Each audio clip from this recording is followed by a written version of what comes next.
您好，我叫 Wilmer，我住在亚柴。Hello, I'm Wilmer, and I live in Yachai.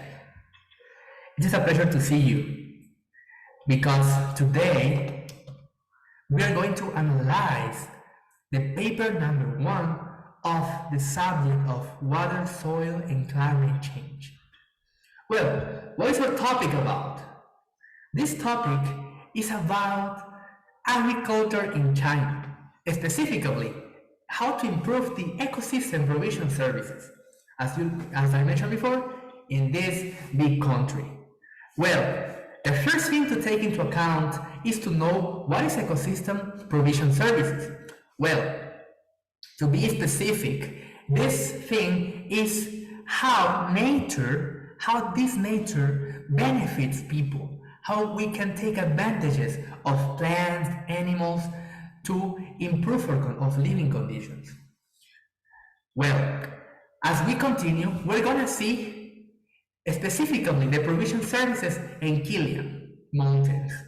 Well, this place of Kilian Mountains is an area of China.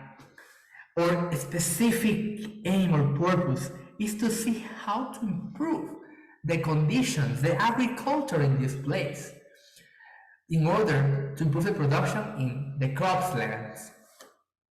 For that reason, the paper is focused in 3 main aspects. These aspects are, firstly, multi-scale evolution, driving factors, and finally, sustainable development strategies. Well, let's go step by step. The first one that they're gonna be concentrated on is multi-scale evolution, meaning that they're gonna take data from the past in order to analyze until now to see what has happened, what has evolved through all of that time. The second is driving factors. Driving factor is a word that is, well, it's like a word that is associated with energy, like the use of energy. In this case, it is usually referred to climate and the temperature. So driving factors in our study is going to be like the temperature, whether it is hot or cold in that area. In other words, the conditions, the temperature conditions of that place. And finally, sustainable development strategies.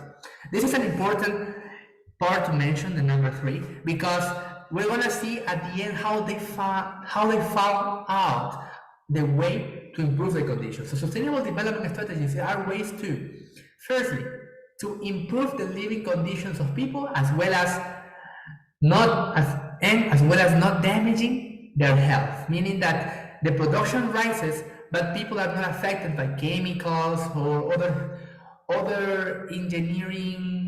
genetic engineering stuff used. So the study is going to be focused on that. Let's keep analyzing, and we have the results of this project. These results are very interesting, as you're going to find two important outcomes that have happened. Firstly, is the improvement that has been in the last 20 years. And the other one, the second one, is the decline in the last 10 years. The question here is, how come is that possible that you have an improvement in the last 20 years but a decline in the 10 years? It's very simple. The thing is that in overall the 20 years, what has happened is that the living conditions of the farmers has improved because of using the ecosystem services. They have improved their living conditions as the production rised. On the other hand, a decline has been seen, and that's because of what we're gonna see in just a few seconds. It's about related with climate change and our effects on it. But so far we have to know that this decline was between 0.2 until 1.7% of decline. That is not a considerable amount compared with the first. However, it is important to consider because of this important point, which is climate change and the human effect, the human activities that causes it. As you know, China is a place that contaminates a lot to the environment. You know that they produce a lot of CO2 or carbon dioxide every year in great amounts, and well, and other chemicals which are bad for earth, and well, therefore it has been affecting the farm production. That is why the study found out a good way to combat this problem. And these are two development strategies, which are ecological husbandry plus precision agriculture. When we mean ecological husbandry, we are saying that we are not gonna use chemicals or genetic engineering for the rising anything, but they're gonna be just let's say like organic, or they're not gonna have all of these chemicals or the hands or the genetic hands of humans. As well as that, we have precision agriculture.